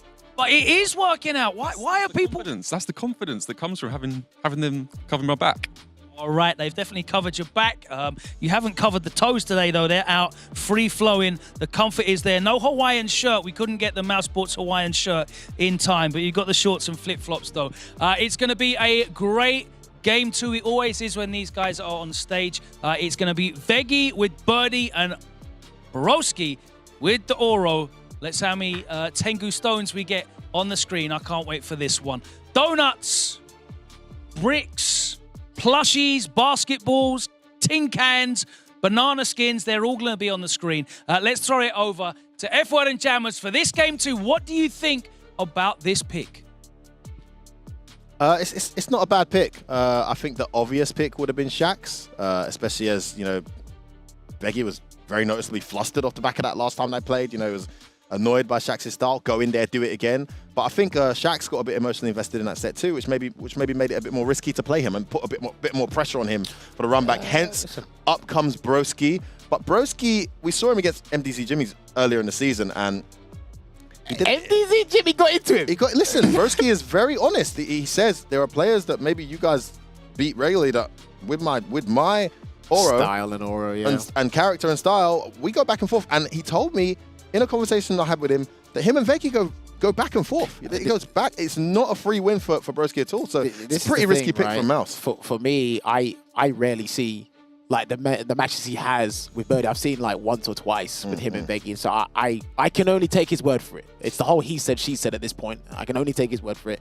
And he's been not running up and down. He's definitely been thinking about this hard because they left him. Mouse were left in a very tight spot because of Shaxx. Shaxx had a bit of a shaky win against Veggie, and your other option doesn't feel confident against him. And it's like, how on earth did, like we said, how on earth did the guy who's got, apologies for saying this, one of the lowest win rates in the Street Fighter League is now playing the pivotal factor? It's one of the few teams where Birdie is actually quite relevant. I think Birdie actually wins this matchup in the early stages. I think doesn't happen often. I think Bullhorn is something that the Oro's got to be very conscious of. I think the ground game is slightly in his favor with too. Punishing's clean. Medium punch, with punch is almost everything Oro does. Well, if you're gonna let him get away with jumpings though, that's gonna be fine. Command grab off the bat. Yeah, if he's command grabbing that early, he's onto something. Safe sweep, well spaced. Gets away with that, bogey. Don't do that too many times though. Okay. I think he can punish that with crouch jab. It is 6 frames, or 5 or 6 frames that Birdie's single jab. Oh, that worked out. Oh, I didn't connect the whole way, heavy on Myanmar, but he already gets in with a dolphin dive. Doesn't allow the V skill 1 to come out. Great start from Veggie. As we said, this is a tricky one for Oro, but he's got the stones. He definitely considered this yesterday. He's practiced this. Activation. Back throw. That's the throw. Is he going to toss him around some more? Try to double that. Oh, we pressed the button on Lando. Don't press buttons in those situations. This round that was going so well for Veggie is running away. It's over and it's one guess per game. What's he going to do, though? That's the question from Birdie. Yeah, don't spend the EX. Doesn't do enough damage. And it is a shimmy, Coco up. There he goes. All right, man. Broski taking that first round, and it all came from Veggie. Just pressing the button at the wrong time. I can already see how this would go because they're both using the 3-bar V triggers, right? Broski activates first. If Birdie's still alive, is it going to be wake up the wall or is it not? That's going to be the choice. Back medium kick. Finding that range. Birdie, Veggie's trying to find that range where he can. That's exactly why you cannot just throw those bogeys. And he's got the CA, and now he's going to get serviced one of the best CA Okies in the game. It's the meaty roundhouse. Good block there from Sweep Broski. Connects. Another good start to the round. Catches him trying to run forward. Right, next one.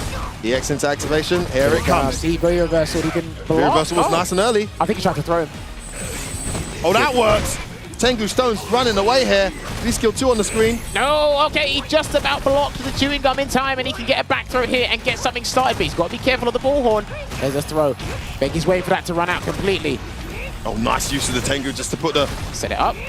Watch out for Dolphin Dive again. Watch out for Dolphin Dive again. Changing the strategy here is Veggie, is Broski, and Veggie's really struggling to deal with it. Needs to get within range the bullhorn. Okay, there you go. Yeah, now told you, watch out for Dolphin Dive, man. Just in time. Had the meter, got too comfortable there, did Broski.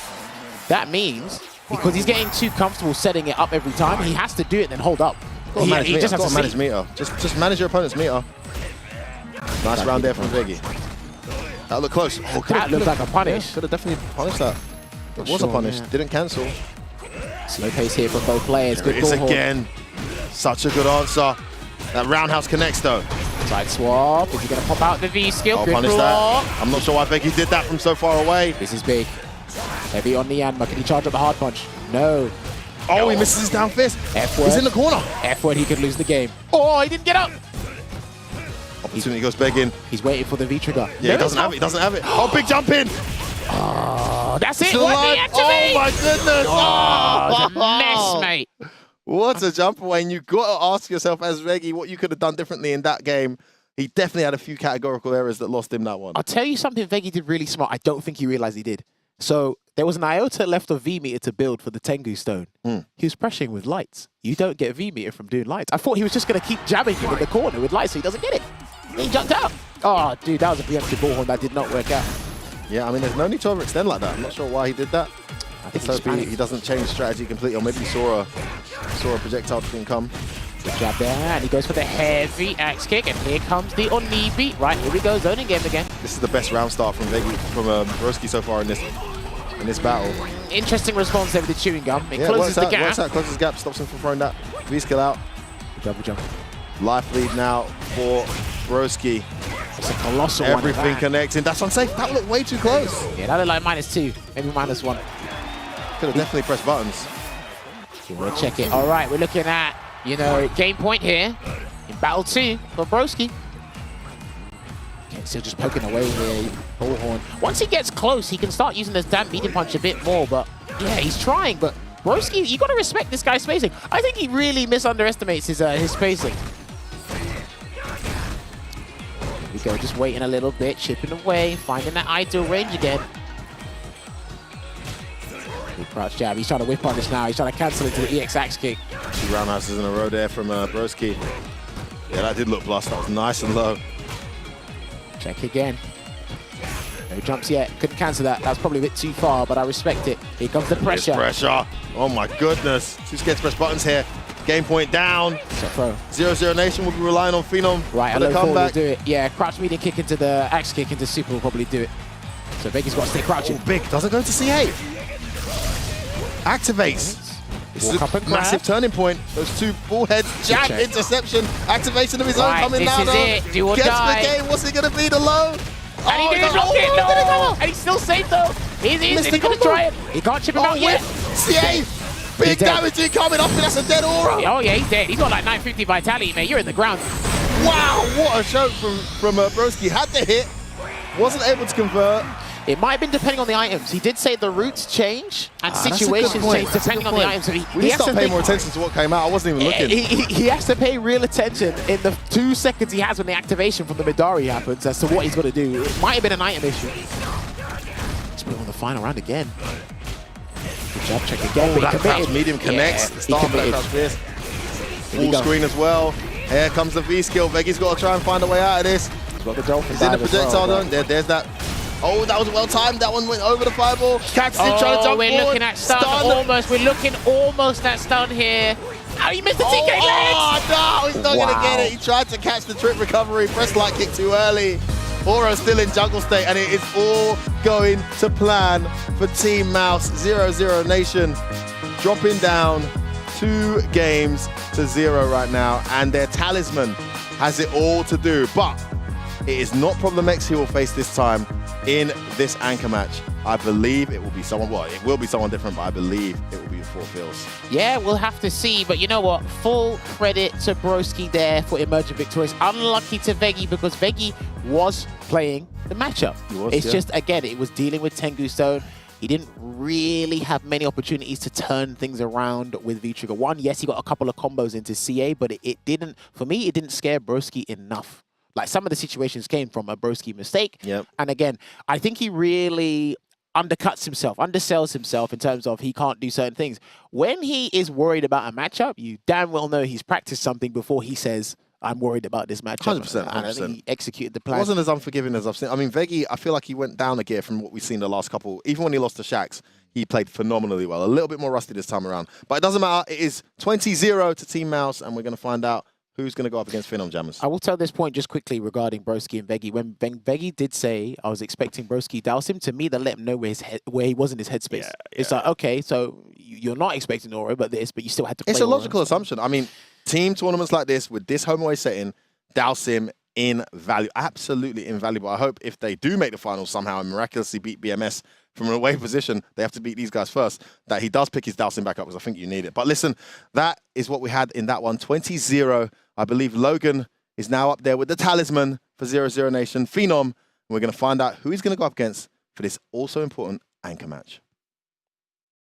Thanks very much, Effort. I'm here with Phenom, and this is really going to underline the fact that to win a match in this format, you really have to beat the anchor player. You're 20 points behind Phenom, but if you win this next one, it's a draw and we go to an extra game, which I'm sure you can choose to put yourself forward again. So realistically, the fate of the team ultimately resides with you, and I know that's the kind of pressure that you are very well equipped to handle. Going into this match, who do you think you're going to face? I'm like 99.9% it's 4 fills, but maybe they'll do something like they did in the group stages, and they'll put Jacks against me or something. But I'm pretty sure it's 4 fills, and yeah. When you saw Problem X step up for the game against Reitman's Bonnet, were you surprised by that strategy? No, not at all. They had 2 strategies. Either put Problem against me and Anchor, or Phils against me and Anchor. And if they put Phils against me and Anchor, then Problem has to play Reichman. So it was pretty... What do you think about this strategy, though, with going for Phils against you? Because obviously throughout the regular season, you haven't played each other. Whether you played each other online, CFN, events, what have you. Obviously, it's a very different environment. So you're going into this one kind of fresh. And how do you prepare for Falk as well? So the last time I played Phils was EGX 2019. It was 3 years ago. So that's like when I used to play Karen. Now I play Luke, and I think Luke Falk is actually is a bit tricky matchup. I don't really know what the matchup even is. I just know that it's a bit tricky, and I see a lot of Falk players doing well against Luke players over in the Japan CPT events. So maybe they thought it's like they can use Problem against Reichman is a good matchup, and then use Phils against me, which is also okay matchup, I guess, or the best matchup they can get against Luke, I guess. So that was probably something like that. How it will go, I don't know. I haven't practiced that much against Falk, but we'll see what happens. All right. I mean, last time we saw you run the, I think Luke Sim, and you didn't really have a lot of experience with that either. But you kind of we looked and we saw you learning on the fly. So you've got 3 out of 5 set here to get as much data as possible. So we'll see you learn again, as you are so good at doing, so quick to adapt. Let's find out, though, of course, because there's no guarantee. Mouse Sports, can you please send forward your 3rd player? It is the 4 Phils. Okay. So this is what we expected. As soon as Problem X stepped up, we were expecting you to be in the anchor role. No stranger to the anchor role. We've got the job done before. But you're going against Phenom now, who's one of the best players in the world. They're the kind of players that you want to be playing here, right, at Street Fighter League. That's why you're here. That's why you're challenging yourself. Going into this with Falk, you've heard what he said about the matchup. I mean, do you agree with that? Do you think that you're going to be able to leverage that in your favor? Well, at this point, me and Phenom are no stranger to each other. We play a lot in lounges and stuff, so it's going to come down to a player matchup a lot more than the character matchup. We do know each other, so yeah, it's going to come down to who's better on the day. You're coming in off the back of 15 weeks of very, very confident performances. You've never really looked flustered. Even in the hard matches that you've played, you've come through and managed to dig out a lot of results, really consistent. And I don't think you're going to be really feeling the pressure here either. Do you? I mean, you feeling calm? I'm feeling good, confident. You're calm, man. I hope you're ready for this match. Let's get set up here for this deciding Game 3. This is it. There's no runbacks. This is it. Semi-final, number 2. If Phenom takes this one, 20 points, it goes to an extra game. If the 4 Phils takes it, then it's going to be Mouse Sports progressing to the grand finals to face BMS. This is the vital game. Let's throw it over to F-Word and to Jammers to call the action on this one. It's going to be Phenom's Luke against the 4 Phils Falk.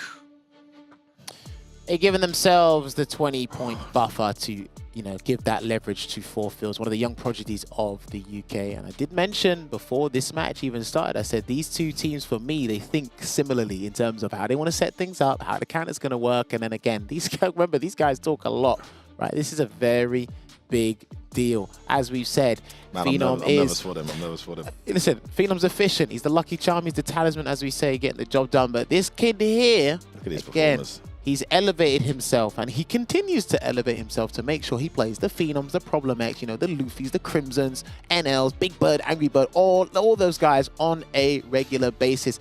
And you know what? You can tell by the look in his eyes, his demeanor, his posture, that he wants to go at it with Phenom in this best of 5. Again, his team, again, he's back to the janitor's job. He's cleaning up again. Listen, man, he's earned the right to anchor here. He has been so reliable. Him and Broski have, by some distance, the most highest win rate on Team Mouse. Such an accomplished player in such a short space of time. 2-time back-to-back CPT qualifier, going up against one of the best players in the world, not just Europe, in the world. Whereas for Four Fields is arguably in that equation, but has not been on the global stage to prove it. He's up against the guy who has proved it time and time again. And if you are 0-0 Nation, you play your matches free of pressure building up to this, because of the rule set we have here at Street Fighter League, you cannot win against a team unless you beat their anchor. Therefore, they put this talisman, this absolute freak of nature, of talent, Phenom, in that anchor position. A guy who wins the Dalsim matchup just by watching videos of Takedo versus Mochi for a few hours, playing against the best Dalsim in the world. It's a big ask, but I do like the way Team Mouse are thinking with this strategy. I do think it could surprise him. The one question is, if this goes well for Four Fields, however, will we see Luke, or will Phenom switch to Nikali? And I heard through the grapevine, a particular Falcon player doesn't like fighting Nikali. Let that sink in. Anyway, it's the Guardian Hawk going up against the future of Street Fighter, and we've already got a trade start there for Four Fields. Jump shot. Almost. That was going to look Great so bad. jump in attempt from Phenom. Love that medium. That means he's got to do that with the Sandblaster. Yes, he'll definitely get a link there. Well, no knockdown expressor. What a clever jump in there, just as he thought he was going to back away. Didn't spend the bar though, F-word. He's saving it for a shot. Nice activation there from Phenom. Buttons, no confirm though. Yeah, all right, here we go. Does the Rock Smasher, full screen. He should be able to react to that full screen with doing the low shot there. Four Fields jumping again. Great jump again from Phenom. No EX anti-air. Oh, the recovery's so good now on that. Right, what's the guess? Is he going to hold it? Yes, he does. Saves the throw. Here comes the overhead. Wonder if Phenom's going to DP. Oh, wow, that whiff button gets punished. Not sure why Fields did that. Maybe he was trying to bait something out. He might have been charging. I believe he mixes his charges up. Hard punch, light punch, everything. The mine's out there, detonates after 5 seconds. Is that jumping again? No EX anti-air again. Maybe it's too short. Oh, that could have been it. Oh, he done it a bit too high, the Psycho Schneider, so he couldn't hit the super. They saved him some meter. Will a jump shot do the trick, though? That's the question. Oh, jump back for the air throw. Phenom got a plan. He can close this out with something magical. 20 seconds on the clock. Watch out for the super. He looks nice jumping again. He looks like he wants to come closer to the super. Hold these plus frames. Crouch medium connects. He's looking for a poke. 10 seconds. Phenom needs to close this out. He gets the jump in. Oh, what a cheeky jab. Well, to be fair, it was too light. Some characters can do a 3-button string. Back medium punch wasn't going to work there, I feel. Yeah, probably too far. Still risky. No confirm again from Phenom. Full screen. There comes the Psycho Mine, and Phenom immediately dashes in and forces Fields to make it explode manually. He's holding it out here. I'm loving Phenom's reactions to the low shot. He'll take the jump, get him to be in the mix. He's used the jump really well on the low shot. Just to get in. Yeah, this. Almost got hit by the fireball. Went for the normal one, traded. That's actually all right for Phenom, but position and health in Four Fields' favor. Now he approaches aggressively, walking forward with that stand medium. Oh, that's a hit. No, gets the knockdown. Needs to make this count. That's the first time he gets some Oki. He's going to hold it here for Catches Fields. buttons. Yeah, he's trying to charge, so Rock Smash is that jumping was good. If he gets hit, that's Psycho angry. Wasn't confident in the anti-air there, was he, Jammers? No. Still got Rock Smasher. Got to be careful with these projectiles. Good jumps here from Phenom. Just, again, not taking any damage. No risk right now. He's waiting for the mine to pop. And he'll probably start going forward now. Oh, nice check. Well, he gets opened up anyway. Confirmed from Four Fields. Yeah, he's done it. You're on the mix up. Don't push buttons, though. Try to dash forward. Don't you dare send Four Fields. As he closes out that first battle against Phenom. And we have the dilemma we mentioned at the start of this match. the start of this final game, anchor game, 0-0 Nation's life on the line. Is he going to stay with Luke and try and figure this out? Or is he going to go for the counter with Nikali? Judging by the look on his face, taking a moment there. And the thing is, it didn't go too bad. Yeah, it didn't go too bad. He just wasn't getting the damage he wanted. No punish. Good check. Ready. Into the Psycho Schneider. Puts out the mine. Ready. He can pop it in a minute. There it is. Nice jab check there from Phenom to stop that string. Yeah, Phenom's got some big choices to make in this round, and once it's done. Yeah, he needs to get some momentum and make it count. Phils has been very good at stopping that momentum. He can react to Sandblaster. That's what I'm saying, like the Falcons don't mind this matchup, as Phenom mentioned, and we've seen this as well. Bit close with that Fierce, and Luke doesn't have a punish from there. Converts. I don't think that was a safe jump. Phenom hesitating. He's missed 2 confirms. Now he's not anti-airing. Great jumping though. He is Phenom after all. That's all he needs. Here comes the strike throw game. And he tried to shimmy. There's one grab. He can't meet hard kick. Yeah, he had to do something else because the Psycho Schneider would have killed him. Oh, he tried to back. That's too early. Watch out. Buttons. Nice reversal. Oh no. Again, he's not sure the EX is going to hit when it's that low. But the towards Fierce connects. And Team Mouz get halfway towards winning this game, which will take them to the grand finals against BMS. Everything on the line here for Phenom. Again, third drop misconfirmed from Phenom, just not like him. What is he worried about? But he gets a stand like kick buff into the flash knuckle, goes for some Oki. EX, some of his own medicine there. Try to bait out the reversal, but Phenom's onto it. Beautiful awareness there from Phenom not to take that anti-air. Takes the grab. There's a meaty hard kick, and the Falcon has to hold that. But then again, no hit here. We are looking for the Angriff activation. Not before Luke activates first. This is big for Phenom. And saves the Rock Smash too. Anti-air, that's it. Activated, this is clean. Guaranteed. Can't get hit here. Has to read right, will die. Here's the risk reward, here it comes. Phenom, he's aware of the danger. He slowed it down. Rock Smash are almost useless against that. Nice option there to catch the air fireball. That was absolutely perfect there from Phenom. Still jumping away. When is Phil's going to go for that overhead? That's the question. Oh, he looked for confirming to CA. Almost got a Rock Smasher gone now. Goes in, does Phenom. Buttons. Oh, we cancelled it. He's dead. We forgive it. No. He doesn't know. Oh, my goodness. Everything working out here for the 4 fields. And Phenom and 0-0 Nation in humongous danger here of elimination. Remember, Phenom just winning this game only sends it to a tiebreak. They're already 20 down. But if he loses this next game, one more game for 4 fields, and look at the look in this kid's eyes. Maturity beyond his years, ready to close this out. Phenom locks in with Luke again. Okay, he feels he can do it. Well. Wow, this is going from bad to worse with 0-0 Nation. Open up with a crush counter. He can pop that mine at any given point, but he's got Phenom right where he wants him. Audacious jab interruption there from Phenom. Oh, wow, that should be stunned. What a sequence. He wants the one hit stun even better. And he tipped. Oh, this is it, the Angriff. And he's got no EX reversal, F-word. Holds his heat back throw. No V-shift, just took it. We'll take it. Him trying to V-skill. That's a great answer. Charge up with the hard shot. And again. This is perfect. Yeah, needs to go to the lows. Can't contest with anything else. It gets out this time, though. The jump in. Buttons. There. He's going to pop. Yeah, and it didn't have enough frame Oh, advantage. my God. It's all going wrong for Phenom.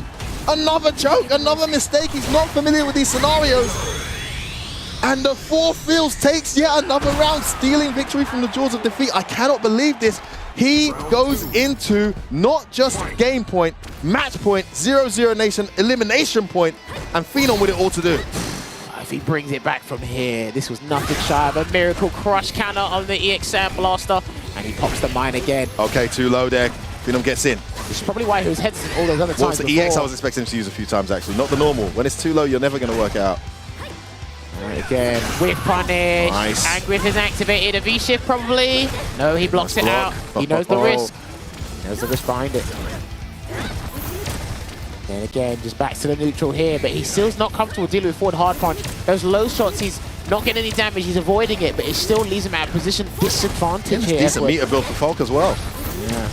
Bringing this round back from full screen. Catches him trying to V-skill. Nice EX from Phenom. He's got to jump in eventually. He has to jump in at this point, Phenom. It's just the timing. She gets great Oki off that really high anti-air too. Doesn't want to put himself in a scenario. Whiffs that. I don't think I've seen a single crouch medium confirmed this whole set. Nice anti-air. This time from Phenom. He's ready. This is much better. Wow, what a check. He has snuck these buttons in, hasn't he, Jammers? He's too slow to whip punish that with Rock Smasher. Nice trade.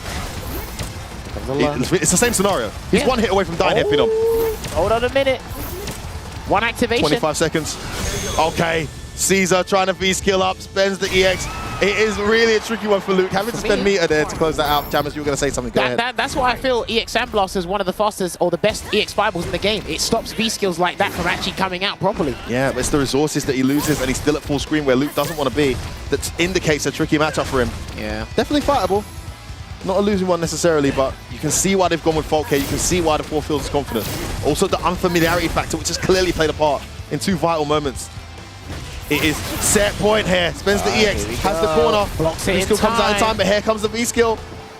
Anti-air. Oh, where you going? Oh my goodness! No way! He could have continued that as well, but he wasn't sure. Horrible situation with Phenom. Oh, he can't jump out, surely. He has to do Smasher just to get something going. EX bent now. This is it, F-word. He's trying to confirm the kill. Great angle on that jumping from Phenom. Gets himself back in this round. What's that throw? Blocks the crouch medium. I mean, this kid has been so good at evading that crouch medium. What, any activation into Angriff will do it. One mistake from Phenom, one hit. This could be the over for 0-0 Nation. This could be the end. He needs some kind of miracle. He's got no resources. He's facing himself. He's just like, that's it, the trap, the trap! You cannot approach me! And the 4 Fields is going to take this 3-0 in convincing fashion over Phenom and 0-0 Nation. Such an incredible team throughout this season have been eliminated 40-0, and the genius mind game from Team Mouz to play problem first and anchor the 4 Fields has worked wonders, Jammers. Yeah, and you know what? Again, I was with this team not too long ago. I was part of one of their training sessions. They were getting opinions. They were asking. They said, and then Broski goes, maybe we're overthinking this. With a result like that, you would think they're overthinking it, but I like how cautious they are, how they stay vigilant towards, and they consider every possible scenario. That could have been a completely different story if Problem X didn't go first against Rikemans Barnet, if Rikemans Barnet beat Problem X, if Shax played Veggie, and it could have been completely different. They took the data from the first 2 times they played them. It went back and forth. Of course, they lost at home, then they won away. And they applied that data to this set. And, you know, this is the fascinating thing about the Street Fighter League and the way it works this season. These matches that you have building up in the league get you all the data you need to be ready. And you saw with Team Geo, BMS had clearly collected more data from those matches than Team Geo had. And just the gap just increased when it got to that match. And we've seen this now, that data they collected.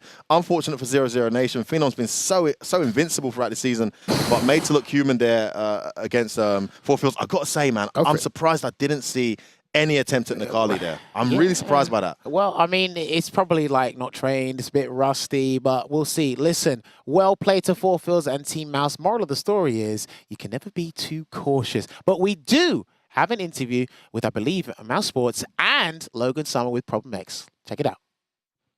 Thanks very much, Jammers. I'm here with Team Captain Problem X. What a performance from your team. You must be so proud getting the big dub for that semi-final, and now you are there in the grand finals. The strategy paid off. Yes, it did. 4 Fields has been playing amazing. The whole team's been playing amazing. Yeah, so I'm just happy. I ain't really got much to say because it just went like flawlessly. So I'm just so happy. And obviously Phenom and the whole of 0-0 Nation have been amazing competitors. We know how tough they are. And yeah, it's just been great. It's been great. Such a big margin of victory. It's got to be confidence building going into the match in the grand finals against BMS. The top 2 teams of the season. Now the top 2 teams in grand finals. They're going to have that home advantage, though. You're going to be there in the away end. Do you feel like that makes any real difference between you 2 as teams? I mean, to be honest, the last time we played away, when Killju anchored and I anchored, and Killju got the better of me in that exchange, I didn't feel like anything else was really that bad, and I could have won that as well. It just allows them to see if they want to put Killju at anchor or Mr. Crimson, who are both obviously doing well and amazing players. So yeah, but I'm not really fussed, to be honest. France versus the UK in the grand finals. You happy with that? Well, yeah, I'm happy that we're here. I'm happy that it's France versus UK. People wanted to see that, yes. Yeah, so. I'm just so happy, man. I'm just so happy. Rivalry that's been going for a long time, all the way back to Street Fighter 4. You've been traveling there, they've been traveling here, we've been traveling around the world together. A friendly rivalry, a ongoing competitive rivalry, and nowadays it seems to be, you know, the rivalry is Mr. Crimson out of France, yourself out of the UK, getting the work done. But how great is it to have new, younger faces like Kills You and the Four Fields at the forefront as well, putting in such strong performances. Yeah, no, it's great to see young players coming through and achieving really high level as well in a short space of time. You know, they remind me of us when we was doing that. Yeah, I mean, that was you at one point, of course. So it's always fun. But yeah, they're all playing amazingly, and yeah, I'm looking forward to the finals. Hopefully I'll get my set if it goes that way. You want the big man? Yeah, I want my run back with Crimson. Crimson wanted his run back with Phenom. We're all hungry for run backs. That's part of the reason why we're at the top level. So yeah, I would like my run back. Yeah. All right, hopefully we do get that. We'll find out next week, though. I'll let you go back and celebrate with your team advancing into the grand finals. What a day it has been here in the SFL Europe arena. 2 incredible semi-finals, some great matches, some great games played by some sensational players who have been delivering the whole season here. It all comes down to this now. Let's take a look at these updated brackets so we can see this grand finals. And there you go. BMS, the #1 seed, finishing top of the leaderboard after the regular season against Mouse Sports, the #2 seed, who finished second in the leaderboard. It is fitting that that consistency is being rewarded. And they have consistently delivered incredibly exciting matches week in, week out. That ain't going to stop because we have got our bumper special for the grand finals. Of course, remember, that's a best of 3 sets. There's going to be a lot of strategy employed, a lot of mind games, a lot of counter picking. But even more than that, there's going to be a lot of incredible Street Fighter V play. It's been a fantastic year so far for our debut Street Fighter League Pro Europe. I think we have shown you that we earned our place here amongst the best in the world, and I cannot wait for the culmination next week for the grand finals. Thank you so much to the players of BMS, Geo, 00 Nation, and Mouse Sports, and thank you to my guys on the broadcast that have been on the journey with me and you for the whole season. Some of the best in the very business, F-Word and Jammers. We're going to be back same time next week right here for the exciting conclusion to Street Fighter League Pro Europe, and it is going to be Team BMS up against Mouse Sports for that cup, that place in the World Championships, and a significant prize pot as well. It's all up for grabs. We'll see you next week. Take care.